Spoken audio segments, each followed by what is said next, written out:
ये देश आपका रहेगा या नहीं रहेगा। ये चुनाव तय करेगा कि क्या ये देश संविधान से चलेगा या ये देश एक या दो लोगों की मर्जी से चलेगा। ये चुनाव तय करेगा कि क्या ये देश युवाओं का है, किसानों का है, यहाँ बैठी मेरी भौजियों और बहनों का है, या ये चुनाव सिर्फ पूंजीपतियों और अमीरों का है। ये चुनाव निर्णायक है। ये चुनाव इस देश की दिशा और दशा तय करने जा रहा है। तो अपनी जिम्मेदारी को समझिए, अपनी जिम्मेदारी को, अपने कर्तव्य को, अपने राजनीति को समझिए, क्योंकि रोटी बदलने का वक्त हो चुका है। 6 बार का सांसद यहाँ का, और महाराजगंज का विकास कितना हुआ है? सवाल यह पूछा जाएगा। सवाल पूछा जाएगा कि महाराजगंज की रेलवे लाइन का क्या हुआ।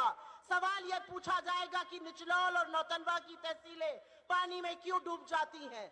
सवाल यह पूछा जाएगा कि जिला मुख्यालय पर रेल स्वीकृत होने के बाद भी क्यों नहीं लगी।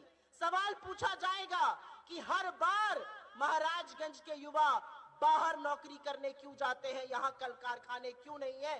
सवाल पूछा जाएगा कि 5-5 चीनी मिले, चीनी का कटोरा कहा जाता था हमारे घर को, 5-5 चीनी मिले बंद हो गई। क्या किया डबल इंजन की सरकार ने।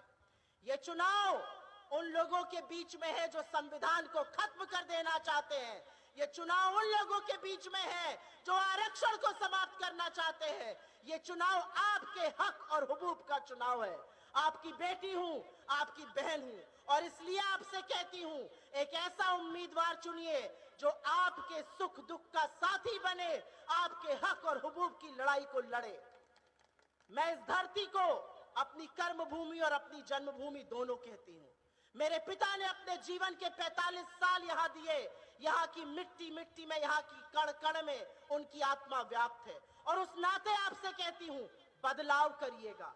उस पार्टी को, उस गठबंधन को चुनिए जो आपकी बात करते हैं, जो आपके हक की बात करते हैं, जो आपके न्याय की बात करते हैं, जो 30 लाख सरकारी नौकरियों की बात करते हैं, जो महालक्ष्मी से 1 लाख सालाना मिलना महिलाओं की बात करते हैं, जो कानूनी एमएसपी और कर्जा माफी की बात करते हैं, जो मनरेगा को 400 करने की बात करते हैं, जो गिनती की बात करते हैं।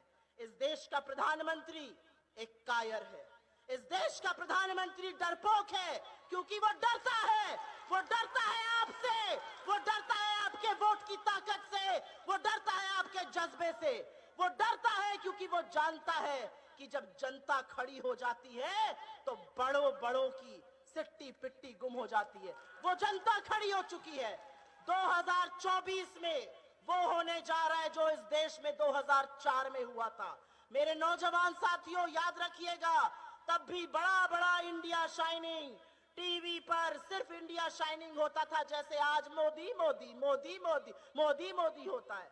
तब भी यही होता था, और तब आपके जैसे लोग, आपके जैसे किसान, मजदूरें, महिलाएं, बुजुर्ग, युवा खड़े हो गए और तख्त बदल दिया, सरकार बदल दी और यूपीए की सरकार लाए। आपको फिर से वही करना है। आपको अपने हक की लड़ाई लड़नी है। आपके सामने एक प्रत्याशी है जो पढ़े लिखे हैं, कर्मठशील है, संघर्षशील है, और आपकी लड़ाई लड़ेंगे। और अगर पंकज चौधरी नहीं तो वीरेंद्र चौधरी उनसे कई गुना बेहतर है, ज्यादा पढ़े लिखे हैं, विधायक है फरेंदा से, और विषम परिस्थितियों में विधायक बने हैं।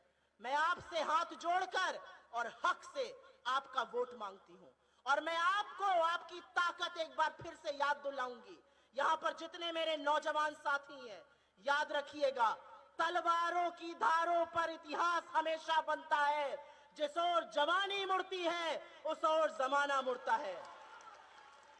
खड़े हो जाइए मल्लिकार्जुन खड़गे जी के साथ, एक वो व्यक्ति जिनका 50 साल से ज्यादा तो निर्वाचित सदस्य होने का एक्सपीरियंस है।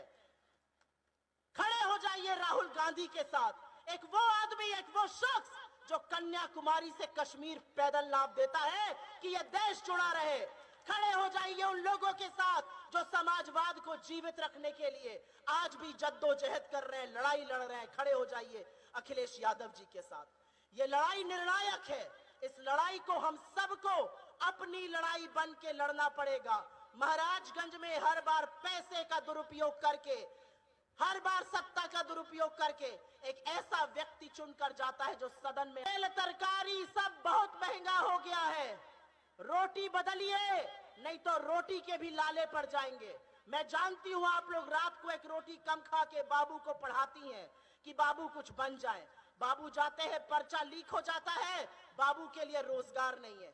उस पार्टी को, उस गठबंधन को वोट दीजिए जो 30 लाख सरकारी नौकरी देगा, जो सालाना 1 लाख का स्टाइपेंड देगा, आपके दूध का कर्ज अदा करेगा। मैं हाथ जोड़ के आप सब ने मेरी बात सुनी, उसके लिए बहुत बहुत धन्यवाद। हमारे बीच में हमारे अध्यक्ष जी हैं, वो अध्यक्ष जी जो हमेशा हर बार नरेंद्र मोदी के झूठों की बोलती बंद कर देते हैं, जिन्होंने नरेंद्र मोदी को झूठों का सरदार ऐसे ही नहीं कहा।